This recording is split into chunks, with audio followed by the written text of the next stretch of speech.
Assalamualaikum warahmatullahi wabarakatuh dan salam sejahtera. Terima kasih banyak kerana sudi datang untuk menonton video saya pada hari ini. Dan seperti biasa bagi mereka yang baru pertama kali datang untuk menonton ke channel saya ataupun mereka yang masih lagi belum subscribe, saya mohon sahabat anda untuk subscribe ke channel saya. Dan bagi mereka yang dah subscribe, saya mohon anda untuk kongsikan video ini kepada rakan-rakan serta ahli keluarga anda.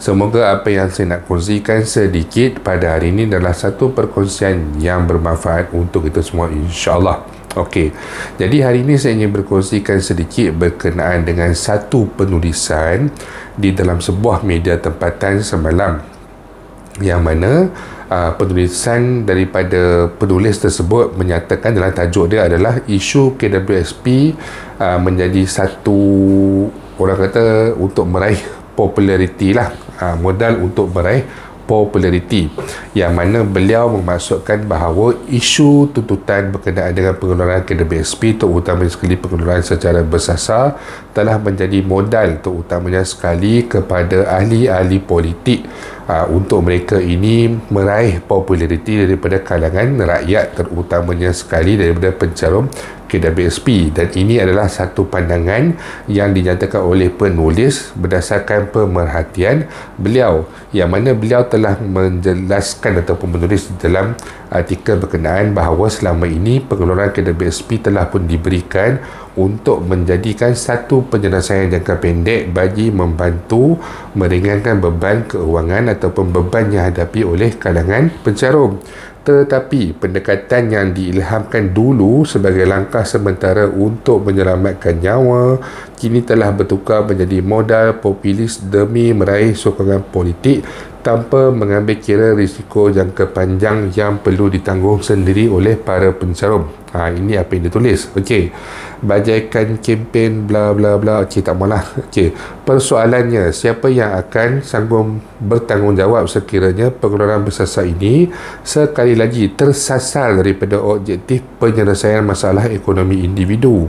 Adakah nanti akan muncul pula pengeluaran KWSP 3.0 untuk mengeluarkan RM5 terakhir dalam akaun pencarum bagi menyelesaikan bil air? Okey, kemudian beliau ada berkongsikan daripada pandangan netizen yang mana mengikut garisan kaum. Beliau menyatakan setengah netizen daripada kaum tertentu dari media sosial sangat agresif berkenaan dengan tuntutan untuk pengeluaran KWSP, dan sebilangan lagi kaum adalah mereka ini agresif untuk menentang untuk pengeluaran KWSP kerana mereka melihat daripada prospek pulangan dividen kepada pencarum dan juga sebagainya. Mereka bimbang dengan keupayaan untuk KWSP melabur bagi mereka ini kerana mereka ini, orang kata, mensasarkan untuk mendapatkan dividen yang lebih produktif daripada pihak KWSP. Okey, jadi apa yang saya boleh ulaskan di sini berkenaan dengan kenyataan penulis ini adalah, memang kita tak nafikan mungkin ada di kalangan ahli-ahli politik suara hilang, mungkin ada di kalangan ahli-ahli politik ni yang mungkin menggunakan isu berkenaan dengan KWSP ni sebagai modal untuk meraih populariti. Tetapi kita daripada kalangan pencarum yang selama ini bermula daripada bulan 6 tahun lepas, kita boleh menilai mana ahli politik yang konsisten. Okey, dia tidak, orang kata, kita nampak dia tidak menggunakan perkara ini sebagai modal untuk menaikkan nama beliau dan sebagainya, tetapi beliau konsisten bersama dengan tuntutan untuk pengeluaran ini kerana beliau telah melihat, mendengar berkenaan dengan situasi ataupun permasalahan pencarum yang dihadapi sekarang ini. Jadi beliau merasakan beliau bertanggungjawab untuk menyuarakan perkara ini secara konsisten. Tetapi kalau kata ahli politik yang cuba meraih populariti ini, dia mungkin akan datang sekali sahaja, menyebut kemudian berlalu, dia seolah-olah nak menjadi seorang hero. Ini kita tak nafikan mungkin ada, namun saya menyangkallah pandangan penulis ini kerana pada saya, daripada apa yang saya lihat, mereka ini bersungguh-sungguh, ahli parlimen ini bersungguh-sungguh untuk membantu rakyat bagi mengurangkan beban keuangan yang dihadapi mereka. Okey, kebimbangan daripada penulis ini yang menyatakan bahawa akan ada takut pengeluaran bersasar ini tersasar. Beliau kena faham, dalam pengeluaran bersasar ni dia ada beberapa kategori, dia ada 4 kategori lah. Okey, mungkin kebimbangan beliau tu ada asasnya, tetapi beliau perlu juga memikirkan bagi golongan yang sudah tidak aktif mencarum.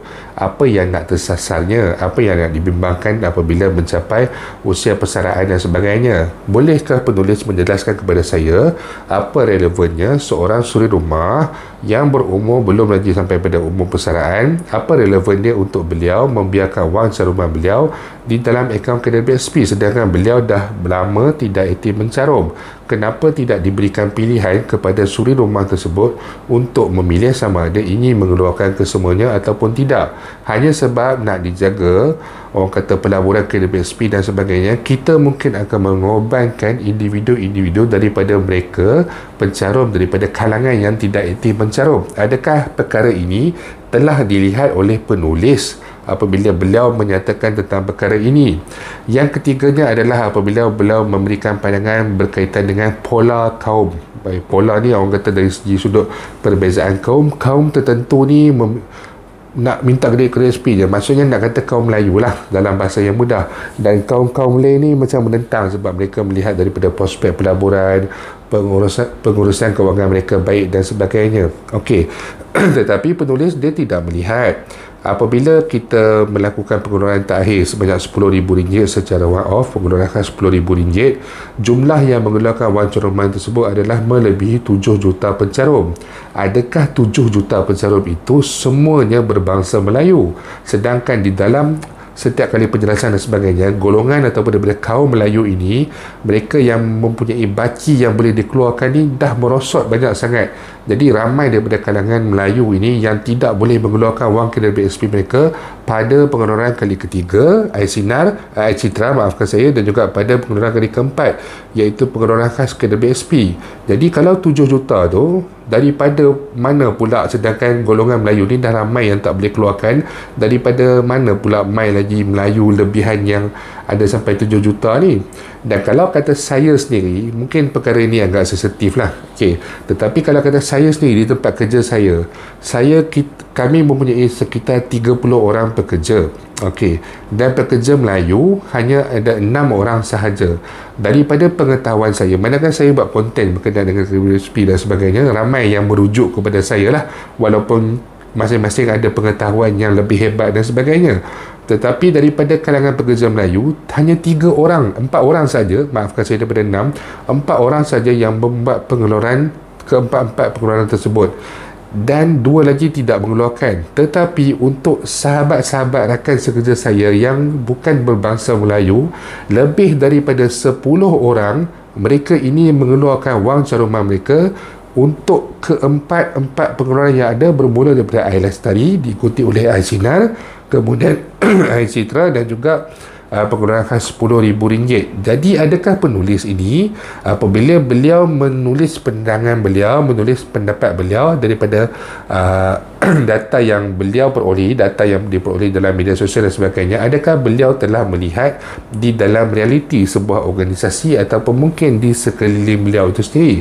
Kerana daripada pengamatan saya, di sekeliling saya adalah berbeza daripada apa yang penulis nyatakan. Sedangkan di dalam banyak live berkenaan dengan luahan pencarum dan sebagainya, kita lihat pola perkauman ada datang daripada kaum-kaum lain yang saya tak nak sebut, bukan Melayu, bahasa yang mudah, yang join live dengan nyata dari segi bahasa digunakan dan sebagainya, berkongsikan tentang permasalahan yang mereka hadapi. Saya sendiri semasa untuk pengeluaran 10,000, untuk citra, kalau tak salah saya, pernah dihubungi oleh bangsa-bangsa lain, kaum-kaum lain yang meminta saya panduan ataupun meminta saya bantuan untuk menyisikan orang kata permohonan untuk citra tu, sebab masa tu ada isu berkenaan dengan skamer daripada Pasir Gudang. Miss Cik tersebut dibimbang suami dia bukan berbangsa Melayu, dan itu bukanlah yang pertama, tapi itu adalah yang terakhir saya dapat. Dan sebelum-sebelum itu ramai, tak kira lah daripada mana-mana kaum, termasuk juga dengan daripada Sabah dan Sarawak. Bagi mereka yang buat konten berkenaan dengan perkara ini, mereka pasti akan pernah berjumpa dengan situasi ini, dan hanya dalam kami saja yang mengetahui bahawa ramai, tak semestinya Melayu. Jadi pada pandangan saya, penulis sebenarnya tidak orang kata melihat kepada secara keseluruhan surrounding beliau dan sebagainya, tetapi lebih kepada mungkin pandangan secara ringkas ataupun cuba untuk menimbulkan persepsi dan sebagainya. Jadi perkara ini pada saya adalah sangat sensitif, walaupun penulis tidak menyatakan secara khusus menyatakan berkenaan dengan kaum-kaum, komposisi untuk pengeluaran dan sebagainya, tapi ayat ataupun penulisan ni ada sedikit sebanyak yang mungkin cuba untuk membina persepsi yang negatif yang mungkin akan digunakan oleh pihak kerajaan ataupun pihak-pihak lain untuk menolak sebarang tuntutan berkenaan dengan pengeluaran KWSP. Kita perlu ingat, apabila kita membuat pandangan-pandangan sedemikian, jika disebabkan pandangan kita itu pihak kerajaan menolak, dan kalaulah berlaku apa-apa kepada pencarum ini, kalau sebagai seorang Muslim, sebagai seorang Melayu beragama Islam, kita tahu bahawa kita ada bahagian yang mana kita akan bertanggungjawab terhadap apa yang berlaku kepada mereka. Ataupun dalam kaedah penjelasan yang lebih mudah, anda mungkin satu hari nanti akan mengalami situasi seperti apa yang dialami oleh pencarum-pencarum yang terkesan sekarang, dan pada waktu itu anda kemungkinan besar akan menjadi seperti apa yang sedang berlaku sekarang, dan anda akan rasakan apabila orang berkata berkenaan seperti anda, apa yang anda katakan sekarang, pada waktu itu anda akan merasakan perkara tersebut. Jadi dalam kita nak berkongsi segala pandangan dan sebagainya, kita perlu fikir tentang sensitiviti, kita perlu fikir tentang fakta, dan juga kita perlu fikir tentang realiti yang berlaku di sekeliling. Jangan hanya ambil orang kata perkara-perkara ataupun data-data yang mudah untuk kita proses dan diolahkan seolah-olah ianya adalah satu data ataupun satu idea perkongsian yang menyeluruh. Jadi saya harap sangat lebih ramai pihak yang memikirkan berkenaan dengan isu ini secara positif, menjaga hati dan jangan cuba menimbulkan sebarang persepsi yang tidak baik terhadap tuntutan ini. Jadi itu saja yang saya nak kongsikan panjang lebar berkenaan dengan isu pengeluaran KWSP ini. InsyaAllah jika ada sebarang perkembangan terbaru, saya akan berkongsikan kepada anda semua kelak. Bagi mereka yang mempunyai sebarang persoalan, sebarang masalah ataupun sebarang komen, anda boleh utarakan di ruangan YouTube saya, Firdaus Selamat, Facebook saya Firdaus Selamat Channel, ataupun di TikTok saya Firdaus Selamat 85. InsyaAllah kita akan jumpa lagi. Jangan lupa untuk share, jangan lupa untuk subscribe. Assalamualaikum warahmatullahi wabarakatuh.